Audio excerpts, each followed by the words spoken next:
Allons à Romains chapitre 8 et aussi à 2 Corinthiens 13. Comme ça, nous pourrons passer rapidement de l'un à l'autre.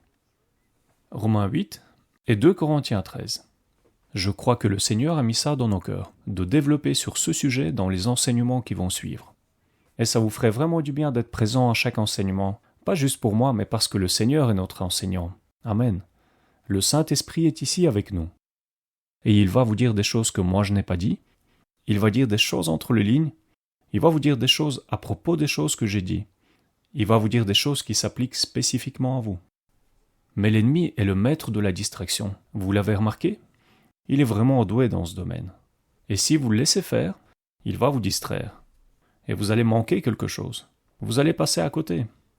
Et le problème avec ça est que si vous manquez quelque chose, vous ne réalisez pas ce que vous avez manqué, parce que vous l'avez manqué.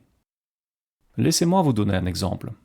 Il y a quelques années, un jeune homme est resté quelque temps avec mon épouse Phyllis et moi. Il avait vraiment des problèmes et avait besoin de beaucoup d'aide dans beaucoup de domaines. Et on essayait de l'aider. Et donc le week-end, nous sommes allés à l'église avec lui. Nous nous sommes assis tout à l'avant et le pasteur a commencé à prêcher. Et à peu près 10 minutes dans son message, il a dévié de son sujet sur quelque chose qui était vraiment ce que ce jeune homme avait besoin d'entendre. Il est venu de l'autre côté de la plateforme et s'est arrêté juste à côté de nous. Dieu était en train de parler à ce jeune homme, et je suis sûr que le pasteur ne le savait pas. Mais Dieu était en train de parler à ce jeune homme par le pasteur. Mais exactement au même moment, il y a eu un peu de bruit à l'arrière de la salle, rien de vraiment important. Mais ce jeune homme, étant facile à distraire, s'est retourné pour regarder ce qui se passait.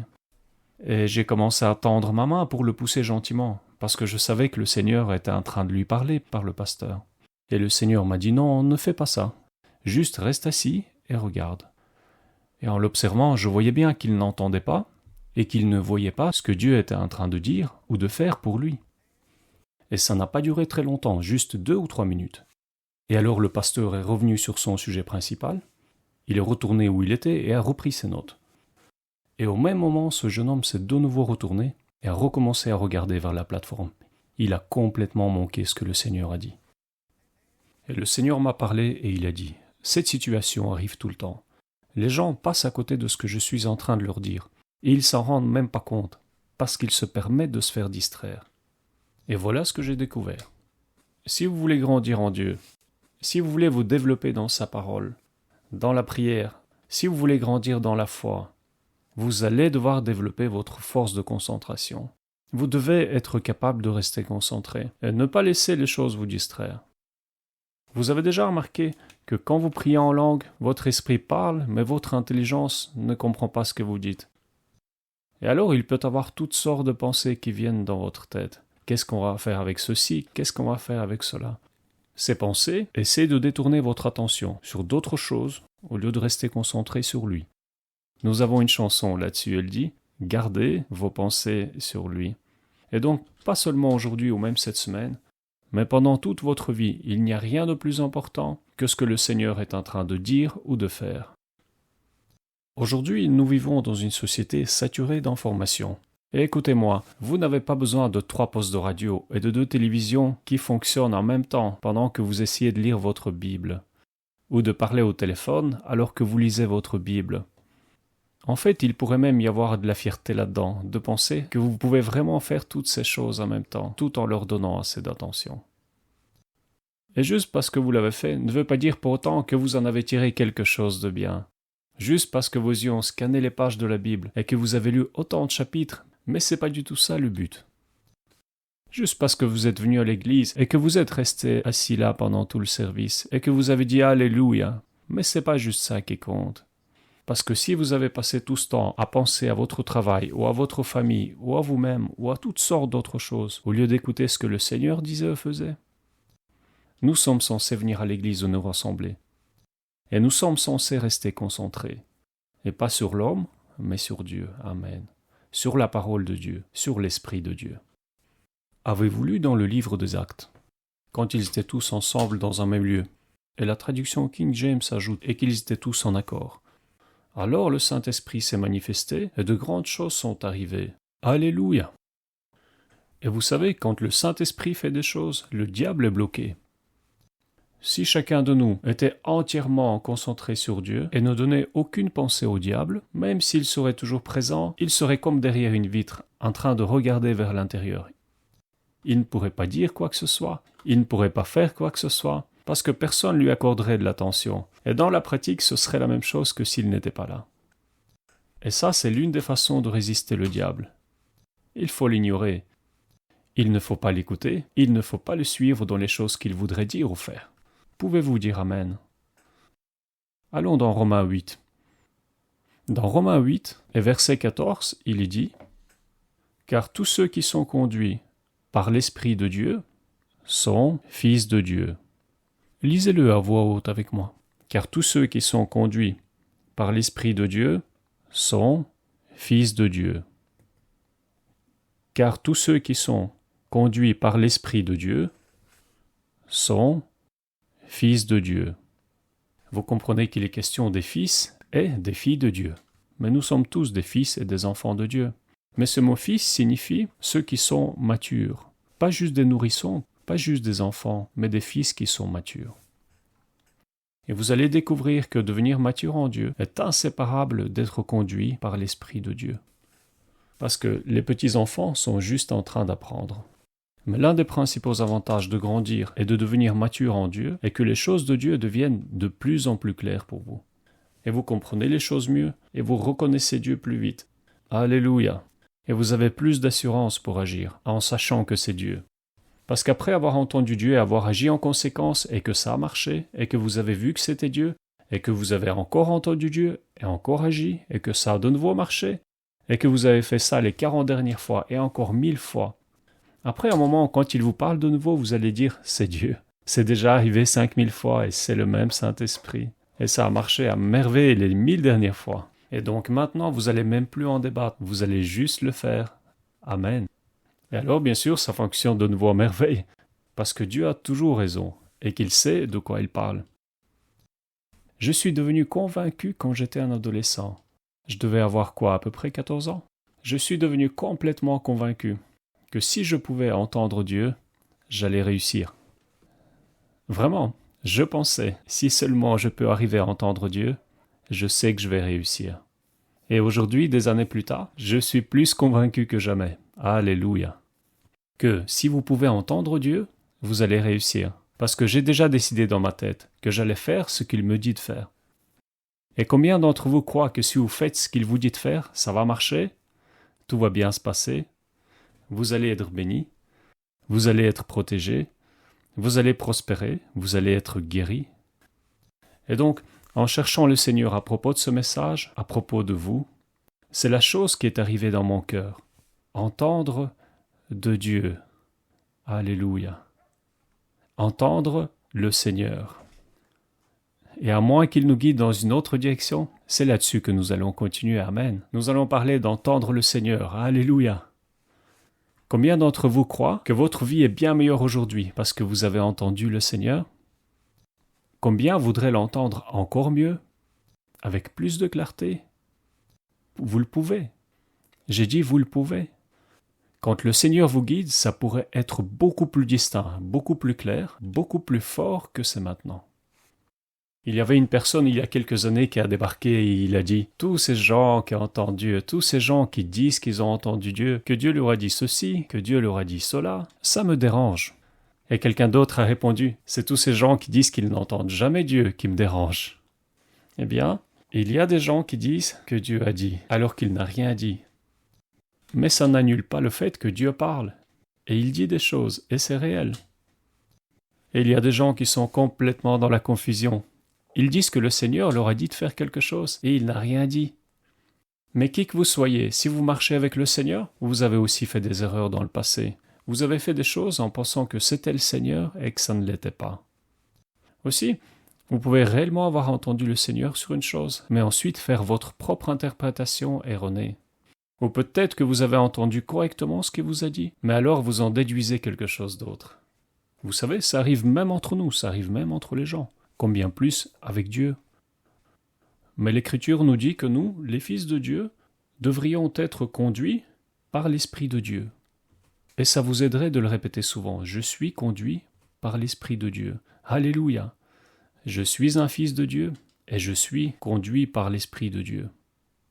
Ça vous aiderait énormément de simplement aligner vos paroles avec celles du Seigneur, avec la Bible. Et j'ai déjà eu des gens qui viennent me trouver et me disent « Frère Kit, je suis en train de faire face à une situation très importante dans ma vie. C'est une grande décision. Et si je prends la mauvaise décision ici, ça va vraiment me coûter, ça va vraiment faire des problèmes dans ma vie. Et j'ai prié, j'ai cherché Dieu, et ils me disent « Il me semble que je n'arrive pas à entendre ce que Dieu me dit, je n'arrive pas à être clair. Je fais tout ce que je peux, mais j'espère que je ne vais pas prendre la mauvaise décision. Je ne veux pas me tromper, j'ai peur de faire la mauvaise décision. Est-ce que vous pouvez m'aider ?» Et je leur dis « Oui, mais avant tout, vos paroles ne sont pas en accord avec le Seigneur. La Bible ne dit pas que vous ne pouvez pas entendre le Seigneur. Qu'est-ce que la Bible dit dans Jean 10 ? Jésus a dit dans Jean 10 « Mes brebis, ils connaissent ma voix. » 1 Jean 2 nous dit « Vous avez une onction de celui qui est saint. » Est-ce qu'il est dit ensuite que vous ne savez pas ? Non. Il est dit que vous savez toutes choses. Et donc, même quand ce n'est pas encore très clair dans votre tête, commencez à le dire avec votre esprit. Je suis son fils. Je suis sa fille. Je suis son enfant. Je suis conduit par l'Esprit de Dieu. Je vais prendre la bonne décision. Je vais faire la bonne chose. Et des fois, votre tête va vous dire « Oui, mais nous ne savons pas. Nous n'en avons pas la moindre idée. » Et alors vous répondez « Tais-toi la tête, je suis en train d'être conduit. » N'est-il pas dit dans Proverbe 3 « Faites confiance au Seigneur avec tout votre cœur. Ne vous appuyez pas sur votre intelligence. » Maintenant, il n'est pas dit de ne pas utiliser votre intelligence, mais ne pas vous appuyer, ne pas dépendre d'elle. Oui, utilisez votre tête. Dieu vous a donné l'intelligence. Utilisez-la et découvrez ce que vous devez découvrir. Pensez aux choses. Regardez les choses, donnez des coups de fil, vérifiez certaines choses, discutez avec les gens si c'est nécessaire. Mais dans votre analyse finale, appuyez-vous sur ce que vous avez dans votre cœur, même si c'est différent de ce qu'il vous semble raisonnable dans votre tête. Avancez avec ce que vous avez dans votre cœur, faites confiance au Seigneur avec tout votre cœur. Et donc, ne laissez pas vos paroles être contraires à ce que la Bible déclare à propos de vous.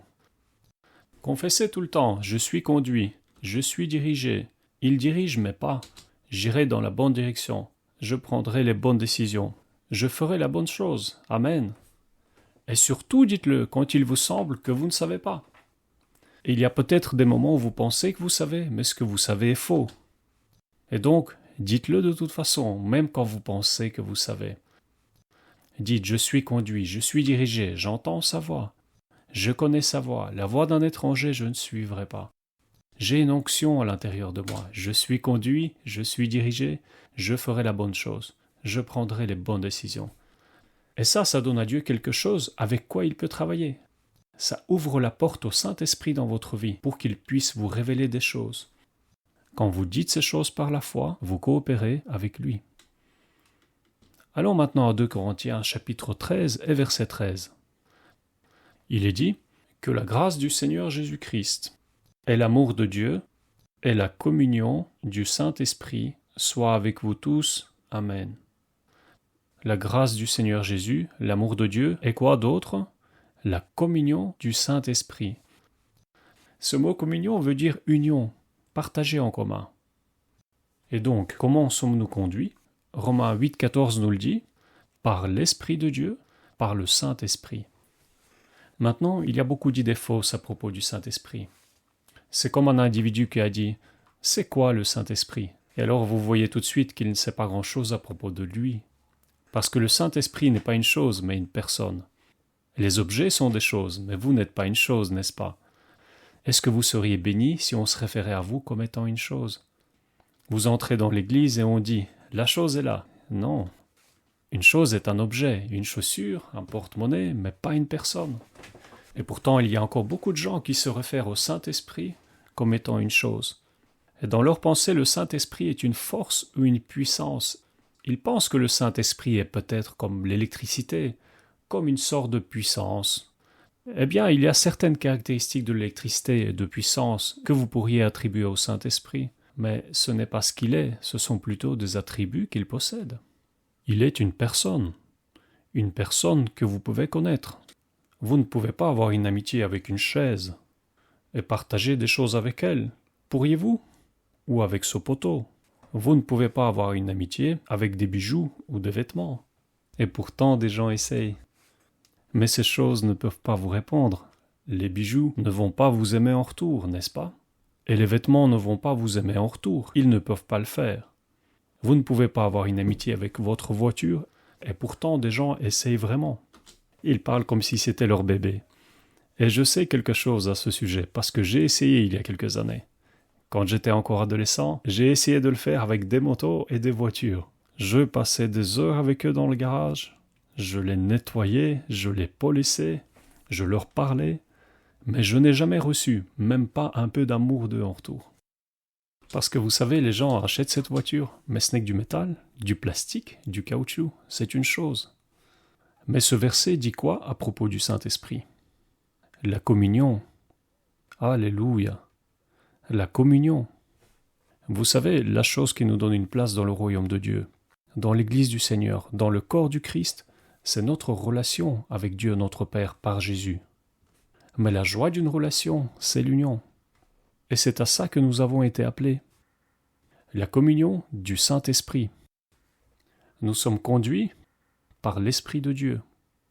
Vous avez remarqué ici que cette communion n'insinue pas juste une expérience rare et spectaculaire. La communion insinue quelque chose de continu, un partage commun dans les deux sens.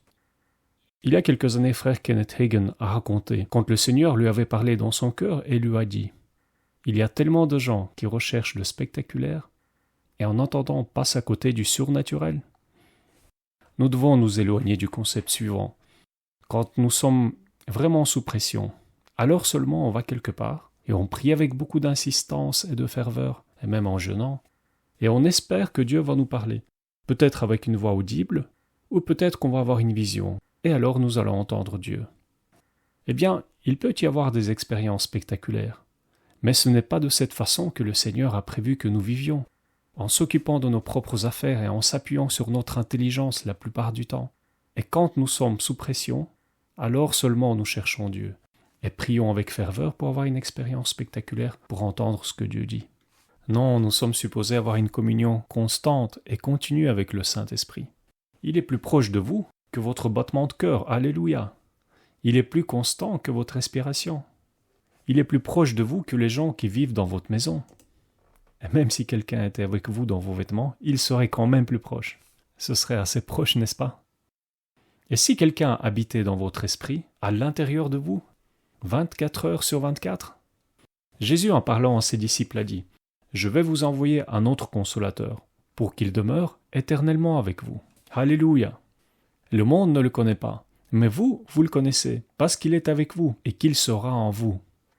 Et ça, c'est l'une des choses qui fait que notre alliance est tellement meilleure que l'ancienne alliance. Eux, ils n'avaient pas ça. Le Saint-Esprit venait sur le prophète pour l'oindre pour qu'il prophétise. Il venait sur le roi pour l'oindre pour qu'il règne. Mais ils n'avaient pas la présence continue du Saint-Esprit, et la plupart des gens n'avaient pas le Saint-Esprit ni sur eux, ni à l'intérieur d'eux. S'ils voulaient entendre Dieu, ils devaient aller trouver le prophète, pour qu'il demande à Dieu à leur place. Oh, mais le prophète a dit, ce jour-là, ils ne vont pas dire l'un à l'autre de connaître Dieu, parce qu'ils vont tous me connaître, du plus petit au plus grand. Chacun de nous pourrait et devrait entendre de Dieu, le jour et la nuit. Eh bien, ça doit vraiment être le cas, que les gens en recherchant le spectaculaire passent à côté du surnaturel. Parce qu'il y a vraiment beaucoup de chrétiens qui ne se rendent pas compte que Dieu leur parle, du moins la plupart du temps. Et pourtant, nous devrions avoir une communion continue avec le Saint-Esprit. Mais avant la fin de ces réunions, je crois que ça va devenir tellement réel pour nous. Je crois que le Seigneur veut que ça devienne tellement réel pour nous, que depuis le moment où nous nous levons le matin, et pendant toute la journée, nous sommes en communion avec le Saint-Esprit. Dès le moment où nous nous levons le matin et que nous sommes en train de nous préparer, nous communions avec le Saint-Esprit dans notre cœur. Et nous lui demandons des choses à propos du travail, à propos des enfants. Qu'est-ce que je dois faire avec ceci? Qu'est-ce que je dois faire avec cela? Et puis écouter. Pas juste parler, mais aussi écouter. Et mon ami, si tu peux entendre Dieu, tu as reçu ta réponse. Et si vous allez simplement faire ce qu'il vous a dit de faire, ça va fonctionner. Alléluia. Merci Seigneur. Dites-le tous. entendre de Dieu. Alléluia. Allons à 1 Corinthiens chapitre 1 et verset 9.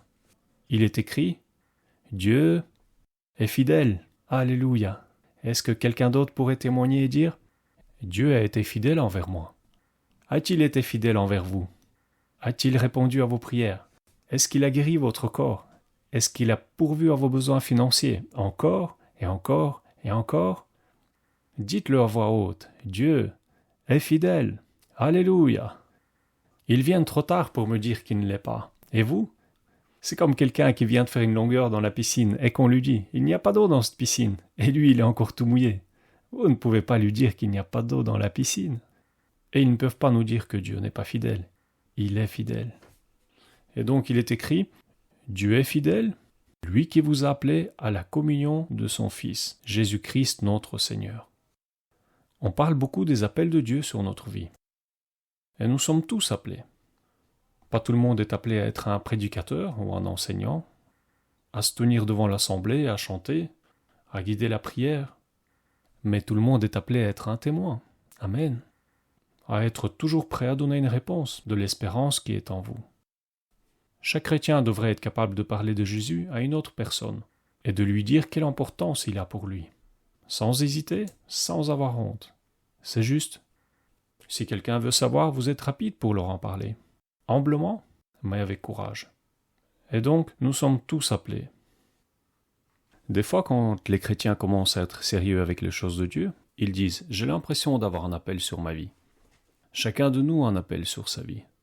Et vous devez chercher Dieu et découvrir ce que c'est. Mais la plupart du temps, vous n'allez pas tout savoir sur votre appel. Il va juste vous montrer une direction et un pas à faire. Et vous n'allez pas voir toute l'image dans son entièreté.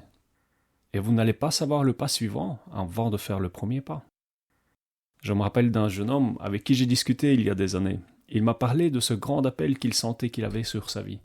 Mais il ne faisait absolument rien, à part rester assis là. Et les années ont passé, mais il ne faisait rien. Et plus tard, quand j'ai prié à propos de cette situation, le Seigneur m'a dit « Je lui ai dit de faire 2 choses, et il ne les a pas faites. Et à moins qu'il fasse ces 2 choses, rien d'autre va arriver. » Et le Seigneur m'a encore dit « Oui, j'ai un appel sur sa vie. » Et je lui ai dit de prendre un travail et de le garder. Je lui ai dit d'aller à l'église et d'être fidèle. Et il a encore dit « Jusqu'à ce qu'il fasse ces 2 choses, rien d'autre n'arrivera à propos de l'appel sur sa vie. » Des fois, les gens essaient de rendre les choses tellement plus compliquées. Ils disent « J'ai ce grand appel sur ma vie, mais c'est un mystère. » Non, faites simplement ce qui vous a été dit de faire. Et alors, ce ne sera plus vraiment si mystérieux. Il y a quelques dizaines d'années, Phyllis et moi avons accepté l'appel de Dieu pour prêcher l'Évangile, d'enseigner et de voyager. Mais avant cet appel, ou avant tout autre appel que vous pourriez avoir sur votre vie, en tout premier lieu, vous êtes appelé à cette union avec lui. Alléluia. Et si vous ne recevez pas cet appel, et que vous ne restez pas dans cet appel, vous ne serez jamais capable d'accomplir les autres appels. Si vous étudiez le ministère, la vie de Jésus dans les évangiles, vous verrez qu'il a dit « Je fais les choses que je vois mon Père faire, et je dis les choses que je l'entends dire. » Eh bien, quand, où et comment est-ce qu'il voyait le Père faire des choses ? C'était par cette communion continue. Oui, il priait. Il passait beaucoup de temps dans la prière, parfois toute la nuit. Mais combien croient que Jésus communiait tout le temps avec le Père ? Pendant qu'il marchait sur la route, pendant qu'il servait les gens, vous pourriez le voir dans certaines situations attendre exprès avant de donner une réponse, parce qu'il attendait pour entendre la réponse de Dieu. Et quand vous demeurez dans cet appel pour être en communion avec lui et avec le Saint-Esprit, alors vous pouvez accepter et accomplir tous les autres appels sur votre vie. Mais quel est le tout premier appel ? L'union, la communion avec le Seigneur. Allons à 2 Pierre, le 1er chapitre. Je vais maintenant commencer à vous parler de la façon principale pour entendre de Dieu. Dans 2 Pierre 1,16, il est dit « Ce n'est pas en effet en suivant des fables habilement conçues que nous vous avons fait connaître la puissance et l'avènement de notre Seigneur Jésus-Christ, mais c'est comme ayant vu sa majesté de nos propres yeux. » Voilà ce qu'il est en train de dire ici. Nous ne sommes pas en train de vous raconter ce que quelqu'un d'autre aurait inventé et qui nous l'a dit ensuite. Nous étions là nous-mêmes et nous l'avons vu. Verset 17. « Car il a reçu de Dieu le Père honneur et gloire, quand la gloire magnifique lui fit entendre une voix qui disait « Celui-ci est mon Fils bien-aimé, en qui j'ai mis toute mon affection. Vous vous rappelez de cette situation de laquelle il parle dans ce passage? Rappelez-vous, Jésus est monté dans la grande montagne, il a pris avec lui Pierre, Jacques et Jean, et il les a pris avec lui là-haut, et quelque chose de spécial est arrivé. Jésus fut transfiguré devant eux, son visage resplendit comme le soleil, et ses vêtements devinrent blancs comme la lumière. Et un nuage est venu et les a enveloppés, et une voix est venue du nuage, et le Père a parlé. Est-ce que Dieu parle? Alléluia! C'était une démonstration spectaculaire de Dieu. Et il a dit, « Celui-ci est mon Fils bien-aimé, en qui j'ai mis toute mon affection. » Et il continue dans 2 Pierre 1, 18. « Et nous avons entendu cette voix venant du ciel, lorsque nous étions avec lui sur la sainte montagne. » Écoutez attentivement ce qu'il dit ensuite. « Et nous tenons pour d'autant plus certaine la parole prophétique. » Maintenant, qu'est-ce qui pourrait être considéré avec plus de certitude que d'être là avec Jésus sur le sommet d'une montagne, et il brille comme le soleil, et le nuage de gloire vient se mettre sur vous.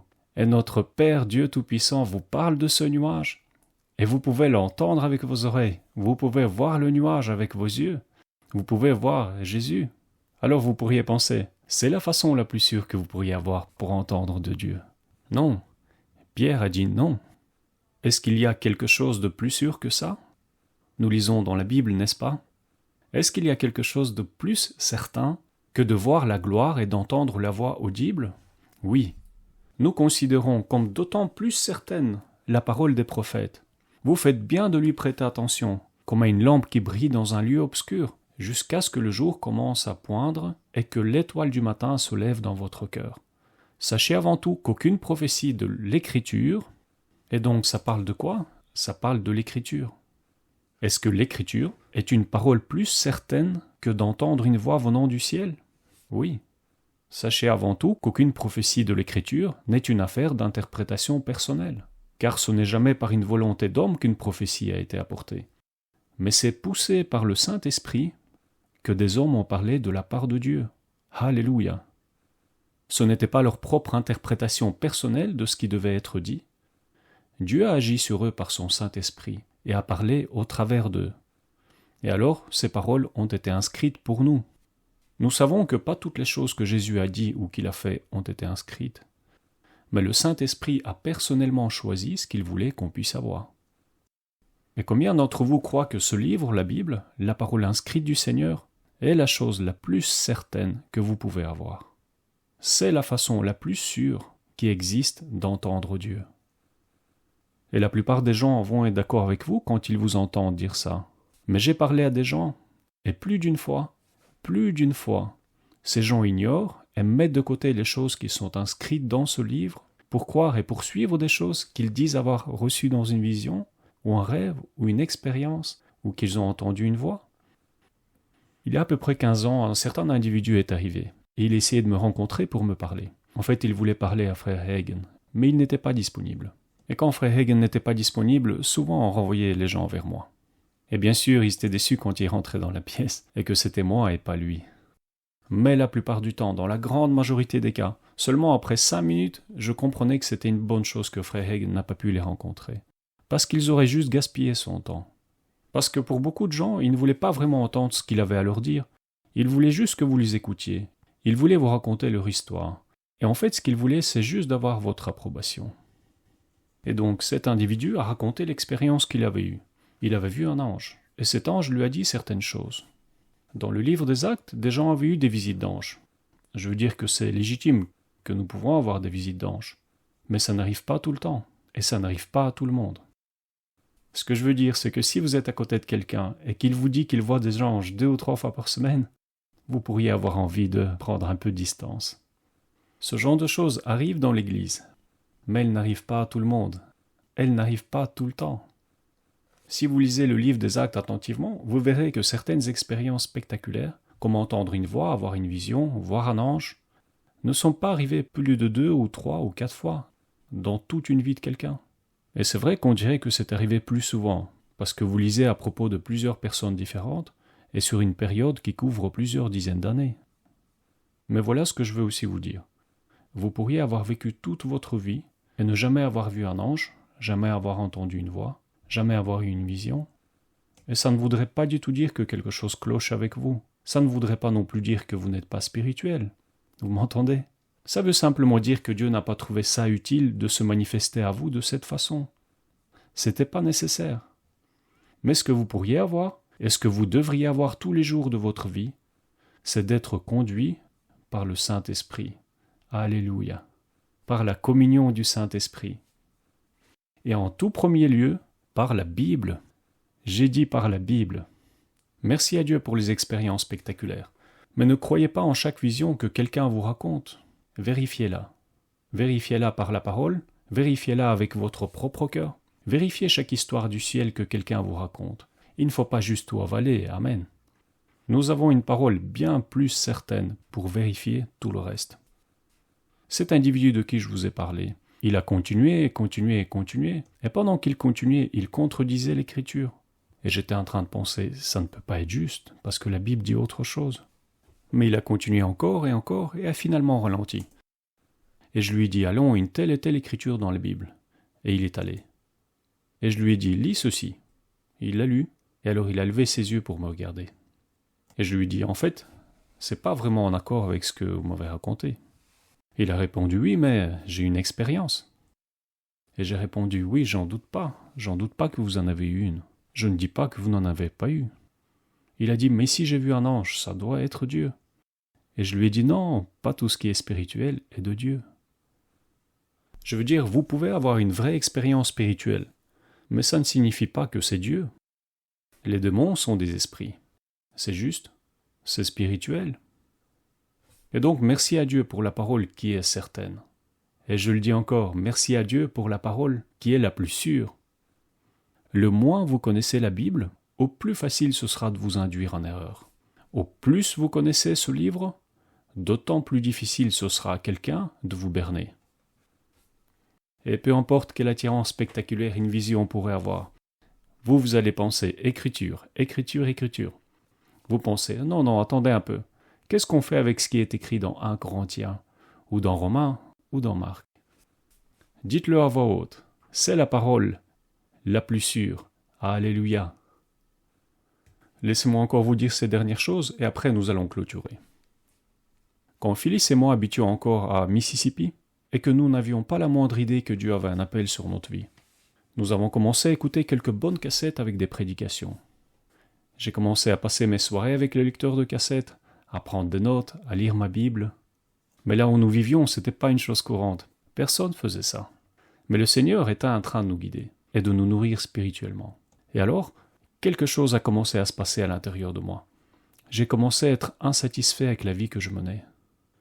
Et vous allez découvrir que ça peut aussi faire partie d'être guidé par le Seigneur. L'insatisfaction divine. Parce que si vous laissez juste continuer et que vous êtes parfaitement satisfait en dehors de la volonté de Dieu, alors vous n'arriverez jamais à l'endroit où vous êtes supposé être. Et donc, au plus je persévérais, au plus je priais, au plus fort ça devenait, jusqu'à ce que je devienne pratiquement malheureux. Et je suis sûr, sans le vouloir, je rendais ma femme et tous ceux qui étaient autour de moi malheureux. Mon travail ne me faisait plus plaisir, ma voiture ne me faisait plus plaisir, ma moto ne me faisait plus plaisir, mon chien ne me faisait plus plaisir. Je ne prenais plus plaisir à faire des choses qui, en temps normal, me plaisaient. C'était comme si c'est devenu vide. Et je ne le savais pas, mais Dieu avait quelque chose d'autre pour moi. Et il ne voulait pas que je reste juste assis là pour le reste de ma vie, en faisant juste ces choses. Il avait un autre plan. Un plan bien plus grand, Dieu merci. Mais je ne le savais pas. Et donc j'ai commencé à prier. J'ai commencé à chercher Dieu, je veux dire, le matin, le midi, le soir. Nous vivions à la campagne et quelquefois j'étais là dans les bois jusqu'à minuit, jusqu'à 2 heures du matin, en train de marcher, de prier. Je disais, Dieu, c'est quoi? Qu'est-ce que c'est? Je n'avais pas la moindre idée de ce qui me tournait par rond. Quel était le problème? Dieu, parle-moi. Et si je l'ai dit une fois, je dois l'avoir dit 500 fois. Dieu, parle-moi, qu'est-ce que c'est? Tu voudrais que je fasse quelque chose? Tu voudrais que je fasse quelque chose différemment? J'avais un appel sur ma vie pour entrer dans le ministère, pour aller au collège biblique Réma et être formé. Et cependant, je ne le savais pas. Mais puisque j'étais encore charnel et pas encore très développé spirituellement, quand je disais à Dieu « parle-moi », je voulais qu'il me parle juste de la même façon que si c'était vous. Je voulais entendre quelque chose. Je voulais voir quelque chose. Je voulais sentir quelque chose. Parce qu'au plus charnel vous êtes, au plus vous espérez une réponse charnelle. Mais Dieu est un esprit, et donc c'est un problème. Et donc je suppliais, s'il te plaît Dieu, s'il te plaît, parle-moi. Allez, ne me laisse pas comme ça. Qu'est-ce que tu veux? Qu'as-tu besoin de moi? Qu'est-ce que c'est? Aide-moi, aie de la miséricorde envers moi. Et si je l'ai dit une fois, je dois l'avoir dit des centaines de fois. Et je l'oublierai jamais. Une nuit, j'étais couché par terre, sur le sol de notre mobil-home, qui était notre maison à l'époque. Pas très luxueux, des tapis rouges, des fauteuils en imitation cuir noir, des rideaux noirs et rouges. Et je suis couché là par terre, en train de prier pour la xème fois. Dieu, parle-moi, s'il te plaît, parle-moi. Et finalement, je me suis juste fatigué. Je suis juste resté couché là, et enfin silencieux. Et j'étais en train d'essayer d'entendre quelque chose extérieurement. Une voix, je voulais voir une vision, je voulais sentir quelque chose. Mais tout ça, c'est juste charnel, naturel. Et Dieu est un esprit. Et tous ceux qui sont conduits par qui? Par la sainte intelligence? Non, le Saint-Esprit. Et finalement, je suis couché là, et je suis devenu calme. Et le Seigneur m'a parlé. Et je n'ai pas entendu une voix audible, mais très distinctement à l'intérieur de moi, j'ai commencé à réaliser qu'il était en train de me parler. Et il m'a dit, fils, je t'ai déjà dit beaucoup de choses dans ce livre, et tu ne les sais pas. Découvre ce que je t'ai déjà dit dans le livre, et si je veux dire quelque chose d'autre en plus, je le ferai. Et je peux vous le dire, c'était l'une des meilleures paroles que je n'ai jamais reçues. Maintenant, vous savez, quelques décennies plus tard, je suis toujours en train de découvrir ce qu'il m'a déjà dit dans le livre. Alléluia. Combien comprennent que la réponse à 1 millier de vos questions est déjà juste ici? Elle est déjà dans le livre. Mais les gens supplient et demandent à Dieu de faire quelque chose qui est en dehors de la Bible. Et cette parole dans la Bible n'est pas assez bonne pour eux. Ils disent, je veux quelque chose de spécial. Ils disent, Dieu, tu peux me donner une parole spéciale. Et vous ne trouverez pas plus spécial que la Bible. La Bible est la parole la plus certaine. Alléluia. Et si seulement les gens le réalisaient. C'est si merveilleux. Et tout ce que ça demande est un peu de foi, et un peu de concentration, et un peu de temps. Et vous pourriez dire, Seigneur, j'ai besoin de t'entendre, parle-moi. Et simplement ouvrir sur n'importe quelle page et commencer à lire. Et Dieu commence à parler. Alléluia. Directement de cette page et directement dans votre cœur. Alléluia. Dieu est en train de parler. Alléluia. Bénis le Seigneur et merci Dieu pour ta parole. Merci Dieu pour ta sainte parole. Merci Dieu pour ta sainte parole. Merci Dieu pour ta sainte, merveilleuse, divine parole. Merci, merci, merci, merci. Fermez vos yeux et priez cette prière à voix haute. Merci Dieu notre Père. Tu es mon Père et je suis ton enfant. Et tu me conduis et tu me guides. Tu me parles. Tu passes du temps dans l'union avec moi. Par ton esprit et par ta parole. J'aime ta parole. Ta parole est la plus certaine. C'est le guide de ma vie. Tu me parles au travers de la Bible et j'honore tes paroles. Je respecte tes paroles. Je reçois tes paroles et je mets en pratique tes paroles. Merci que tu me parles. Alléluia. Alléluia. Merci Seigneur.